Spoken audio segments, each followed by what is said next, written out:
Commonwealth games 2022 में भारत का खाता खुला। वेटलिफ्टिंग में संकेत ने सिल्वर मेडल दिलाया। संकेत ने 2 राउंड के 6 अटेम्प्ट्स में अपनी पूरी ताकत झोंक दी और कुल 228 किलोग्राम वजन उठाते हुए सिल्वर अपने नाम किया। कॉमनवेल्थ में सिल्वर जीतने पर प्रधानमंत्री मोदी ने ट्वीट करके बधाई दी। ट्वीट करके लिखा, संकेत का प्रयास असाधारण।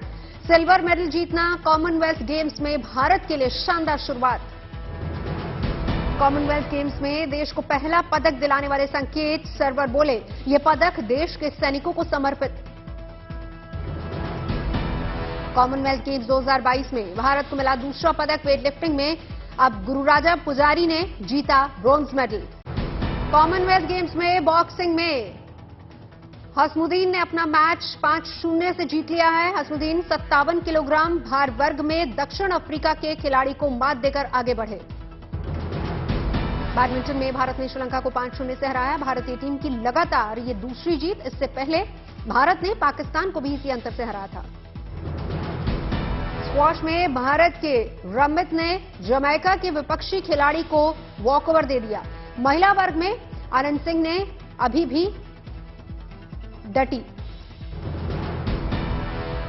14 साल की एथलीट ने कॉमनवेल्थ में जीता पहला मैच। देश को अनंत से मेडल की उम्मीद है। अनंत ने अपनी उम्र से कई साल बड़ी सेंट विंसेंट की जेडा रॉस को लगातार 3 गेमों में हराया। प्रधानमंत्री मोदी ने विधिक सेवा प्राधिकरण की राष्ट्रीय बैठक को उद्घाटन किया। बैठक को प्रधानमंत्री नरेंद्र मोदी ने संबोधित भी किया। पीएम मोदी ने बताया न्यायिक सुधार के उपाय। कहा, न्यायिक ढांचे को अपग्रेड करने का हो रहा है काम। पिछले 8 वर्षों में देश के जुडिशियल इंफ्रास्ट्रक्चर को मजबूत करने के लिए तेज गति से काम हुआ है। जुडिशियल इंफ्रास्ट्रक्चर को आधुनिक बनाने के लिए 9,000 करोड़ रुपए खर्च किए जा रहे हैं। न्यायिक सिस्टम के आधुनिक होने का भी प्रधानमंत्री ने जिक्र किया। कहा, अब कई वर्चुअल अदालतें लगती हैं। ई कोर्ट मिशन के तहत देश में वर्चुअल कोर्ट शुरू की जा रही है। डिस्ट्रिक्ट कोर्ट्स में अब तक 1 करोड़ से ज्यादा केसेस की सुनवाई वीडियो कॉन्फ्रेंसिंग के जरिए हो चुकी है। पीएम मोदी ने तेलंगाना को दी 100 मेगावाट के फ्लोटिंग सोलर की सौगात। प्रोजेक्ट का वर्चुअली उद्घाटन किया। गृह मंत्री अमित शाह एनसीबी की नेशनल कॉन्फ्रेंस में हिस्सा लेने पहुंचे। कॉन्फ्रेंस में ड्रग फ्री मिशन को मिलेगा बढ़ावा। एनसीबी की कॉन्फ्रेंस में गृह मंत्री अमित शाह ने संबोधित भी किया। ड्रग्स को बताया आतंकवाद से भी ज्यादा खतरनाक। बिहार के पटना में बीजेपी की 2 दिवसीय बैठक के लिए पटना पहुंचे जेपी नड्डा। दानापुर से पटना तक जगह जगह नड्डा के दौरे को लेकर जोश। कहीं बैंड बाजे तो कहीं घोड़े पर निकले कार्यकर्ता। बिहार दौरे पर बीजेपी अध्यक्ष जेपी नड्डा ने पटना में ग्राम संसद का किया उद्घाटन। गांव के जनप्रतिनिधि, लोक सेवक, कॉर्पोरेट क्षेत्र के लोगों ने भी हिस्सा लिया।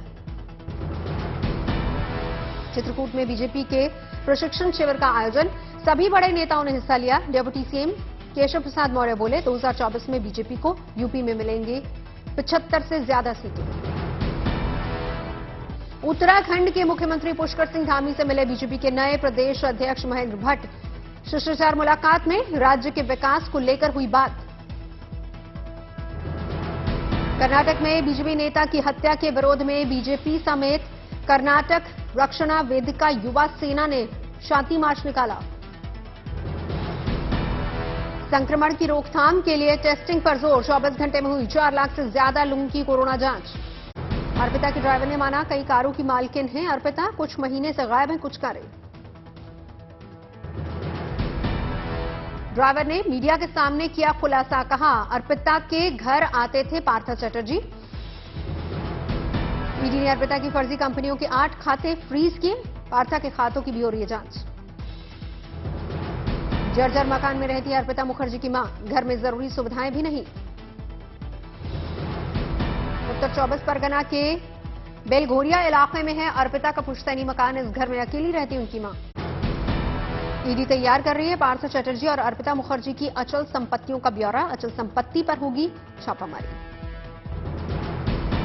ईडी ने शुरू की अर्पिता से जुड़ी 3 कंपनियों की जांच। पार्था के संपर्क में आने के बाद अर्पिता को बनाया गया था निदेशक।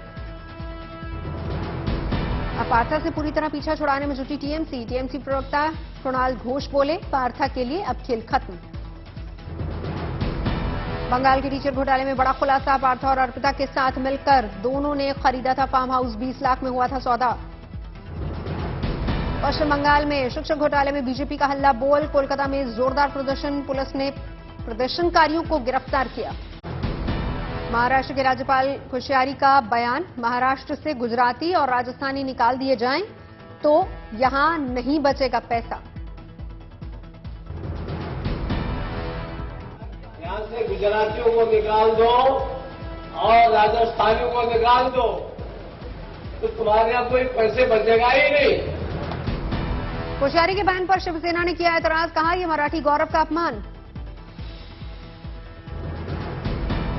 कांग्रेस ने भी कोश्यारी के बयान पर ऐतराज जताया, कहा उनकी दलील ठीक नहीं। महाराष्ट्र के राज्यपाल भगत सिंह कोश्यारी ने अपने बयान पर दी सफाई, कहा मराठी लोगों को कम आंकने का नहीं था मेरा इरादा। देश में नारकोटिक्स कंट्रोल ब्यूरो का नशे के खिलाफ बड़ा एक्शन। देश भर से बरामद लगभग 19,320 किलो ड्रग्स की गई नष्ट। देश में सांप्रदायिक सौहार्द को बढ़ावा देने के लिए इंटरफेथ कॉन्फ्रेंस का हुआ आयोजन। बतौर चीफ गेस्ट अजीत डोभाल ने लिया हिस्सा। दुनिया के अंदर में एक अजीब सा माहौल, कन्फ्लिक्ट का माहौल पैदा हो रहा है। अगर हमें उस माहौल का मुकाबला करना है तो सबसे बड़ी जरूरत है कि हमें अपने देश के अंदर, अपने घर के अंदर, अपनी चीजों के लिए इस चीज को कि हम उसे महफूज रखें, हमारी एकता और एकजुटता जो है बरकरार रहे, हम एक सशक्त मुल्क की तरह आगे बढ़ें। सिक्किम के मुख्यमंत्री ने गया के महाबोधि मंदिर में की पूजा अर्चना। बोधि वृक्ष के पवित्र छांव में पहुंचकर कुछ देर ध्यान साधना की। गया में हुई अन्नपूर्णा रसोई की शुरुआत। यहां रोज लगभग 5,000 लोगों के लिए 10 रुपए में भरपेट भोजन की व्यवस्था। महाराष्ट्र में बीजेपी शिंदे गुट के बीच मंत्रिमंडल पर रस्साकशी जारी। बीजेपी मंत्रिमंडल में 65 और 35% के हिसाब से चाहती हिस्सेदारी। सूत्रों के मुताबिक शिंदे गुट मंत्रिमंडल में चाहता है 50-50 वाला फॉर्मूला। निर्दलीयों के हिस्से भी आ सकते हैं कुछ मंत्री पद। 3 दिवसीय महाराष्ट्र के दौरे पर सीएम एकनाथ शिंदे आज और कल नासिक, उत्तरी महाराष्ट्र, मराठवाड़ा और पश्चिमी महाराष्ट्र के बाढ़ प्रभावित इलाकों का दौरा करेंगे। एआईएमएम सांसद इम्तियाज जलील का बयान, कहा काले झंडे के साथ सीएम शिंदे का स्वागत करेंगे। एनसीपी अध्यक्ष शरद पवार बोले, महाराष्ट्र में मध्यावधि चुनाव की है चर्चा, चुनाव आज हो या कल, एनसीपी तैयार। पटना आतंकी मॉड्यूल मामले में एनआईए ने 23 की कार्रवाई। संदिग्ध आतंकी सनाउल्लाह के घर शस्पा किया नोटिस। 4 अगस्त को एनआईए के सामने सनाउल्लाह को होना है पेश। आतंकी गतिविधियों को लेकर एनआईए करेगी पूछताछ। पॉपुलर फ्रंट ऑफ इंडिया को दिल्ली पुलिस ने दिया झटका, कार्यक्रम करने की इजाजत नहीं। आज दिल्ली के अंबेडकर भवन में कार्यक्रम करने की पॉपुलर फ्रंट ऑफ इंडिया ने की थी तैयारी। विश्व हिंदू परिषद ने किया था विरोध। आजमगढ़ शराब कांड को लेकर पुलिस ने लिया एक्शन। एसपी विधायक रमाकांत यादव के खिलाफ एनएसए के तहत होगी कार्रवाई। कश्मीर के बारामूला में सेना की बड़ी कार्रवाई, एक आतंकी को मार गिराया। पट्टन के वानिगाम वाला इलाके में सुरक्षा बलों की आतंकियों के साथ मुठभेड़, 2 आतंकियों को घेरा गया। रिहायशी इलाके में छुपे थे आतंकी, कैमरे में कैद, गोलीबारी की आवाजें। कुपवाड़ा में 2 आतंकी गिरफ्तार, लश्कर से जुड़े दोनों हाइब्रिड आतंकी। शहीद अद्वितीय बल का पार्थिव शरीर उनके गांव लाया गया। मिग 21 हादसे में गई थी जान। रांची एयरपोर्ट को फिर से बम से उड़ाने की धमकी, 20 लाख रुपए की मांग की गई। आतंकी यासीन मलिक को फिर भेजा गया तिहाड़ जेल। स्वास्थ्य जांच के लिए अस्पताल भर्ती करवाया गया था। दिल्ली में 6 महीने टला नई शराब नीति पर अमल, अब पुराने तरीके से ही होगी वाइन की बिक्री।